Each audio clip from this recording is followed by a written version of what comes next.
Hello, everyone, and welcome to our next Binge Books author chat. My name is Alessandra Torre. I'm with the Binge Books team, and I am joined today by the fabulous Meghan Quinn, and we're going to be talking all about our book club pick of the month, which is Royally Not Ready. I'm so excited to discuss this book. If you have any questions, if you're joining us on YouTube or Facebook, don't be shy, pop them into the chat, and we'll answer as many as we can during the next half hour. So welcome, Meghan. It's so great to have you here. Do you want to give just maybe like an elevator pitch about Royally Not Ready and what it's about in case someone watching hasn't read it?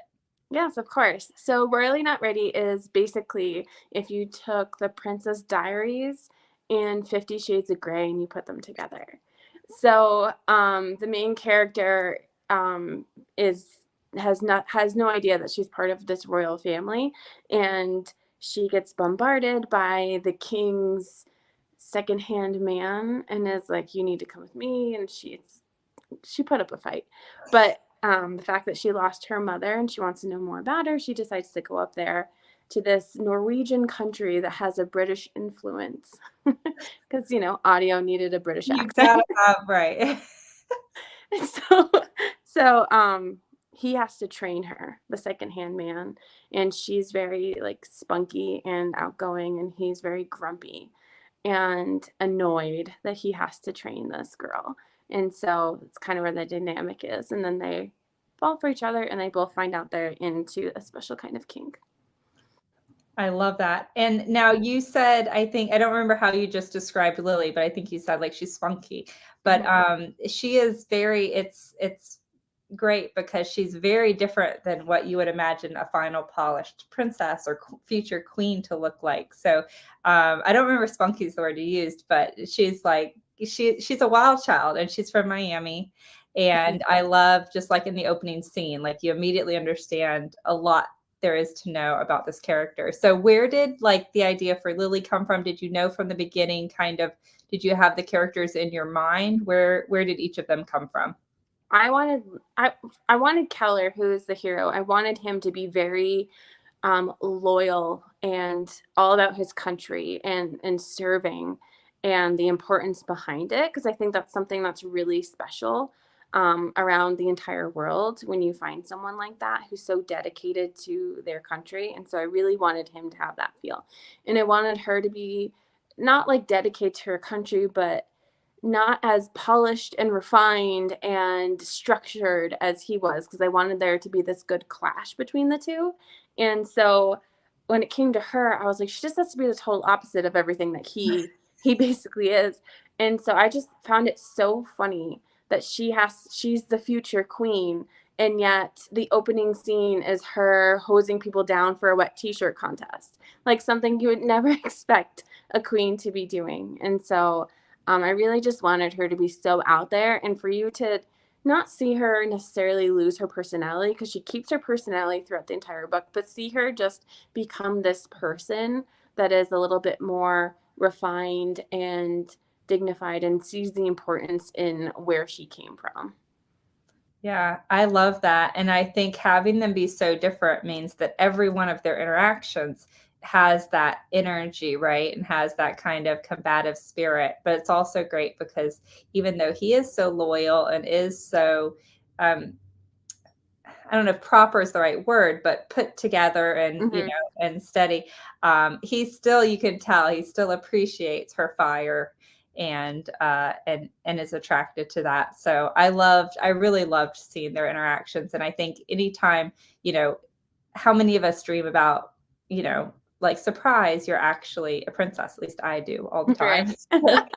So I love that. Now, have you written a royal book before? Is this your first? This is my first ever. I've always wanted to write one, but I didn't really have the right story when I thought about it. And then I was watching I get in these like modes where I'll watch like a ton of royal documentaries all in a row, and I just like gobble them up. And I was watching one about like Princess, I'm gonna say her name wrong. I think it's like Eugene, but like we Americans call her Eugenie. And then like talking about how she has like a regular everyday job, and I was like, that's mind-blowing to me, that she just is going out about the world, you know, doing her, like, I don't know what kind of job she has, like marketing or something. I don't know if it's marketing, but let's just say that it's marketing. She's just like marketing the tea out there. And like all of a sudden, like what would happen if, heaven forbid, something happened to the people who are in line for the throne and she has to step up? It's like she has to completely let go of this normal that she's used to and figure things out. Yeah, for her country, which is really, it is really neat to see. And we have a comment from Patty. She said, Keller's loyalty really shines through. I love how vulnerable he was with his past and torn by his parents' way of thinking. Classes shouldn't mix. So this is hard for him to accept. And that was kind of another thing, kind of another obstacle to their love story was the classes system. I love how he stands alone. Like he is not, it's hard when you bring in a character that's going to be a future queen and to have a man across from her that's strong enough that they really feel like equals and things like that, despite everything else going on. Mm-hmm. And the way you set this up and built him, you handle that so well. I really loved seeing that. Let's talk about how Royally Not Ready compares to your other books. So in terms of heat and humor, if this is some of our members' first time reading you, where does this book fall kind of in the lineup of your other novels? I would say it's on the higher heat level. Mhm. A good way to look at my books, and I explained this the other day, not the other day, maybe a few weeks ago, but if my book is an illustrated cover, so it doesn't have a guy on it, it's just completely illustrated, those books have not as much spice as, let's say, a guy with, or a guy on the cover. Or a guy on the cover. Okay. Yes. And so in the illustrated ones are my books that I publish with my publisher, Montlake. And then the guys on the cover are my indie books, which I kind of go like, a little bit more further on Yeah. the on the sex scenes. The Montlake books are still they are full graphic, but they're not going to be as adventurous, I guess, is what I'm saying. It's more of like, that was nice. I love that. And Beth said she loves Royally Not Ready, such a slow burn. She can't wait for the next book. I love series that are about the same couple advancing their relationship and the adventures that they have. So without spoiling, I mean, obviously it's a romance, so we have some expectation of the ending. But does this mean there are going to be more books in the series specifically with this couple, or are they spinoffs? Where is this world going next? So initially it was supposed to just be like a one and done standalone, nothing else. And then I was thinking about it. I was like, I love these characters so much and I love their dynamic that I was like, oh, I'll do a sequel. And it's called Royally in Trouble. And it comes out June next year. And it'll be about Keller and Lily as well. And the second part of what becoming a queen entails. And all of this fun stuff. I couldn't sleep one night and it was like 3 a.m. and I came up with this grand idea of a book that went maybe a little too far. And I talked to a few people and they're like, pull it back a bit.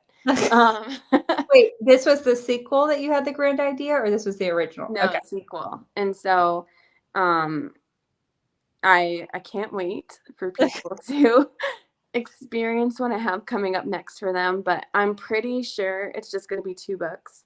I think a third would be pushing it. So, yeah, I think we're going to end on 2, even though I'll probably miss them a lot.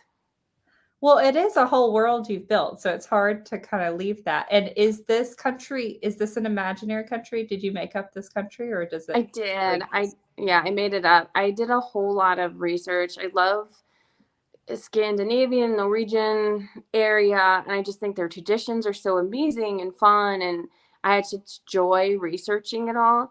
And so I made up a country based off of maybe like Iceland and Norway and Sweden, and but had to put that like British flavor to it because when I was looking for audio. For the audio, is that correct? Yes, it was the only strictly. Yes, and I originally didn't have it. And then I was talking to my audio producer and they're like, we can't find anyone who can do this accent for you. And I was like, oh boy. And so I was like, well, it's a fake country, so have them have like a British influence or whatever. And it is what it is. So originally you were just kind of making up an accent, and they were saying yeah, sort of, yeah. Okay. All right. I don't know if I'm pronouncing this right, but I'm guessing Isa from Facebook said, was there fear of this book, maybe because it's royal, not doing as well as your others? She loved it. Did you have any hesitation with that? Oh, I didn't understand the question for a second. I had a lot of fear with this book, just because I pitched it to my publisher before and they loved it. But they said that because Royal is such a niche market that they just weren't sure if it was the way that they wanted to go with my career trajectory, which like I completely understand. And we went with something else. But I was just sitting on this book and I was like, God, it's like it's eating. Gotta tell it. I'm just gonna do it. And I had that sitting in the back of my head the whole time during release. I'm like, well, it's not gonna do well because it's a niche market. And I was like, the only thing that could really like pull it out is if I add like a great deal of spice and if there's really good banter between the characters, that I can make people believe that this is a book that they want to read, even though it might be a royal book. That's so funny because for me as a reader, and I'm not a big romance reader, but being a royal, for me, it wouldn't be like, oh, but it's a royal book. Like that wouldn't be a hindrance to me. I don't know that I'd want to read 10 royal books in a year, but I don't hardly read a lot of royal books. So, so you're getting a lot of positive comments. Like, I'm so glad you did it. And how much they love you. We at Bookish Girl Reviews love you. So that's great. And thank you for that question. Another great question. This one's from Jennifer. As your books have risen in popularity, has there been any change to what you've made to your process or the books you've written? So has your increasing popularity affected the decisions that you make with the books that you write? 100%. And it's not necessarily, what I write is very calculated. So I make sure that I have this whole process of how I decide what to write next. And it's based off of reviews. It's based off of what my readers are saying that they like and then what they don't like. And I take what they don't like with a grain of salt because I think sometimes everyone's particular in their own way. But if I see a lot of people saying, I don't like this, then I'll be like, oh, okay, I will take that into consideration. I also like to see what's trending, what's not trending. So I like to see if there's maybe a trend I can jump on before it's actually trending. Mm-hmm. And then I also like to take part in what's doing well on my end. So I will sometimes release a book and I will see how it does. And I will add characters in there that I could expand on a series. And if people like that series or they like that first initial book, like a Not So Meet Cute, that book was supposed to be a standalone. It was a spur of the moment right for me. I was going home one day from picking up dinner and I had this idea and I was supposed to write something else. And I was like, nope, I'm going to change everything. And I wrote it real quick. And I wrote it with no intention of having any sort of spinoffs, any sort of series with it whatsoever. But then I saw how much people loved it. And I was like, okay, what can I do next? What are the tropes that people are loving right now? What is trending? What do people like about this book? What do people not like about this book? And then I will gather that all and put it together into one. I love that. And that, if I wish I had it, the cover of that book is one of my favorite covers that you've done. Thank you. And it's just so clickable. Like you see it and you're like, oh my gosh, I want to discover more about this. So can you give us just a quick pitch on what that book's about? So A Not So Meet Cute is basically two people who are in the need of another human being in their life. So he messed up with a business deal and said that he had a fiance to grow closer to this guy so he can make the business deal. And she just got fired by her ex-best friend and has to go to high school reunion. And she kind of wants to like show up, and be like, oh, I don't need you. Look, I have my like rich fiance. and they happen to run into each other on the sidewalk because she says she thinks that if she walks around in a rich neighborhood, she can find a rich guy to like date. And he's just blowing off steam. They run into each other. They find out that they're both looking for someone and they strike up a deal. And the deal is ridiculous at best. He pushes her a little too much, but he has her right where he needs her. And she goes for it and they just clash big time. But it's the best sexual tension ever. I love that. And the spinoff of that, was it a different character from that series, or you then went further with that couple? Yeah, so Not Meant to Be is the second book in that non-series, I guess. And it's the brother. And then there's a third brother, and his book comes out in January. That's fantastic. Beth said, do you ever have more than one book idea at a time? I'm sure you do, and write 2 books simultaneously. I had to write 2 books simultaneously recently in July, June and July, and it was the most painful thing I've ever had to do in my entire life. It was like, morning is this book, afternoon is this book. Oh, it was so painful. And one was a novella that's coming out in December. It's actually like, I don't know, it's 15,000 words. They say it's a novella, but to me that seems like just a real nice short story. Yeah. But it's a Christmas novella, and it's with Amazon Original Stories. And it's called Resting Scrooge Face. I really love that. Yeah, I can't wait for people to read it. But I had to write that with a full-length novel, and it was so painful. I try to avoid that. I do have multiple ideas going on in my head at all times, and to the point where it's like I have like conversations in my head for like one book and then for another one, and my kids are trying to talk to me, my wife is trying to talk to me, I'm trying to like figure out what's going on, and a lot of times I miss the mark and I feel bad, and it's not necessarily like I don't do it on purpose, it just happens. But I will have multiple things going on, but only one project at a time. I can't deal with multiple ones.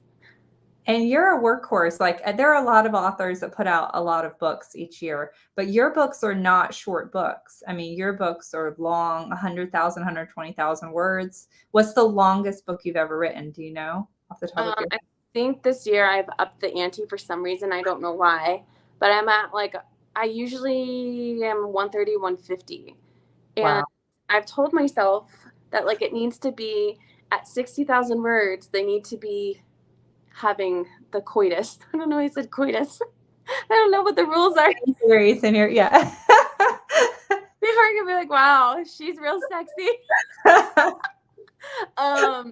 So they have to be doing it by 60,000 words, or else I will just keep going and going and going. And the book that I'm currently writing right now, it's at 86,000, and they just finally had a little tiny moment. And I'm like, Megan, what happened to 60,000 words? So usually they're slow burns, but they're like quick slow burns because there's so much banter that move them along that it doesn't feel like it's so long for them to do it. And at that length, how many books on average do you put out a year? So I put out 7. So I do 2 with Montlake, and then I do 5 indie. And the ones with Montlake, the requirement is 80,000 words. And every single time I'm always like, this is it. This is the time that I write 80,000 words. And this is. Can I get my book out? Yeah. No, it's like 120, 130. I'm like, what is wrong with me? I really appreciate a breakup. I think a breakup is one of the best parts of a book ever. And I like to prolong that like hurt. Really like to dig it in and be like, oh, look at, they're so sad. I don't like to waller in it. Yeah. Yeah. So I think that's how it, and then like it creates drama, and then you have to resolve all the drama. You can't just resolve it quickly. You know, it has to like do its things, and then it ends up, and I'm always like, oh, to my wife, I'm like, I am so close to being done. I'm so close. She's like, so you mean like 20,000 more words? I'm like, exactly. And then when they get back together, you have to appreciate that and like enjoy that moment for a little bit. So exactly. Yeah. And then you got to write the epilogue, and then sometimes you have to write the extended epilogue. that's for me as an author, my hardest thing is figuring out how a book should end. Like, I feel like that final chapter needs to really leave the reader with just the right like emotion and feeling. And that's really hard for me, to kind of find that stopping point that feels right. Um, Jovi said that she loves the hardback illustrated editions of your past 3 books. What was the driving force for this type of formatting? So, for those of you who don't know, I started my illustrated collection, which is hardbacks, and there's illustrations, black and white illustrations throughout the book that match up with the scenes. So if you're reading along and you're like, "Oh, this is so steamy," you'll flip the page and there's like a picture of the steamy scene, and so it's right there in the moment. Because sometimes books put them all in the like center, and you have to like Yeah. go. So, but I wanted it to be like you're reading, and maybe it's because I have 2 small kids. And Yeah. I'm like, illustrations are great. They really help you understand the book. And I just think it's a cool way to read romance on a different scale. And so at first I was like, "Oh, I'll do comic books." Like I don't know what I've been down that path. It's not a short path, I can tell you that. And then I was talking to an advisor, and he was like, it's not the same audience, and you probably don't want to He's do like, that." "I'm not saying this is a bad idea, but let me tell you all the reasons why it's not a good idea." And then, and then I was like, I just want there to be pictures in my book so that people can see things, not just in their head, but like on paper. I think it'd be so cool. And I was like, what if they were just like illustrations in the book? And he goes, I think that's a brilliant idea. And I was like, I think it is too. And so then I was trying to find an illustrator, and I was talking to one of my best friends, Monica, and her brother-in-law is a graphic designer. And I know him because, well, one, I've known Monica for 15 years now, and he married her sister. But my when my dog passed away, he did an illustrated picture of her, and he sent it to me. And he's well known for these dog illustrations that are amazing. And he puts like people's dogs' heads, like your Rottweiler. What's your Rottweiler's name? Whiskey. Mhm. Whiskey. Like they would put whiskey.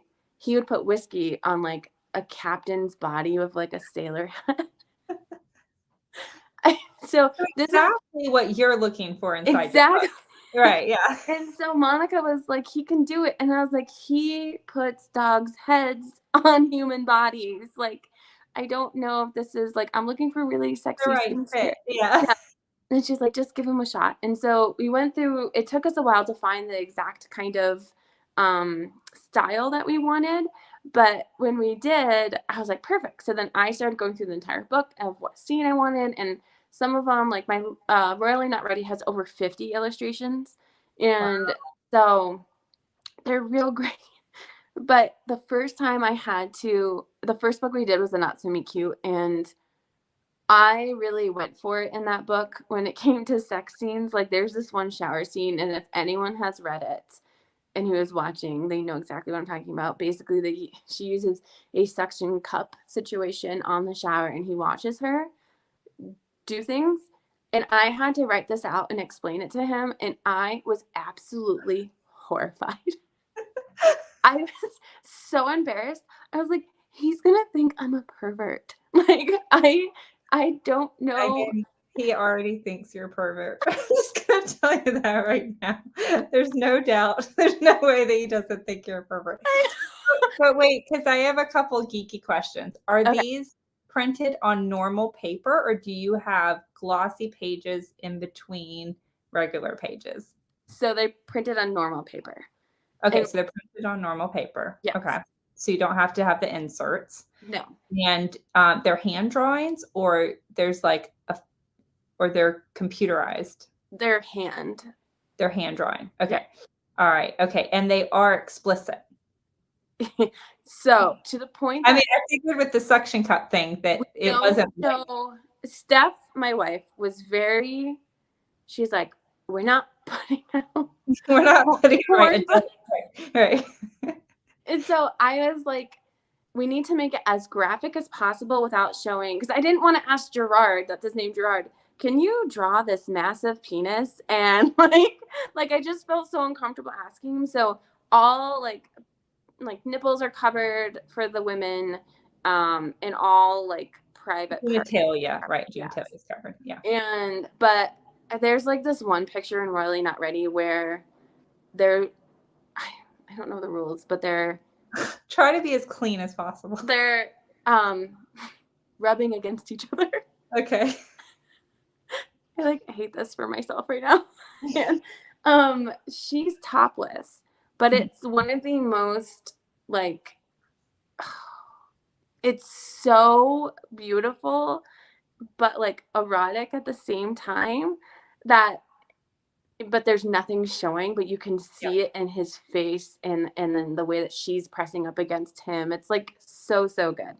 And but it took us a while to get to a point where I was like, here we go, Gerard, like another like scene. And after the first one he had to do, he wrote back and he was like, ooh, I had to fluff my collar on that. And I had to send him the manuscript so that, because I would send him short excerpts. I didn't want to like show him the whole thing. But he was like, I'm not quite understanding. And I'm like, oh my God. So I had to like send him. Fine. Here's the whole scene. Is now, you have very handsome men on your covers normally. So that was the other thing that I would be scared about with an illustration, is I'd worried that my characters would come out looking goofy or something. But he's done a great job with the faces and captured the essence of the characters like you wanted. Yeah, he's done a great job. I mean, I think he goes in and he just kind of traces and then makes it a little bit more like animated, but he's done a really good job. I think they're all good. Royally Not Ready, that cover is my favorite out of the three of them, just because I think his portrayal of Keller is really good. No, I think the idea of having the book, like the actual cover illustrated but not changed, it's the same exact cover just in illustrated form. Yeah, that's cool. I think that's so like fun and interesting, and all of them are white and they all have the like illustrated collection banner at the top, and so they're all like, if you start collecting them all, you can put them all on a shelf and they'll look pretty together. Now, just for everyone watching, we only have a few more minutes. So if you have any last minute questions for Meghan, now's your time to shout them out.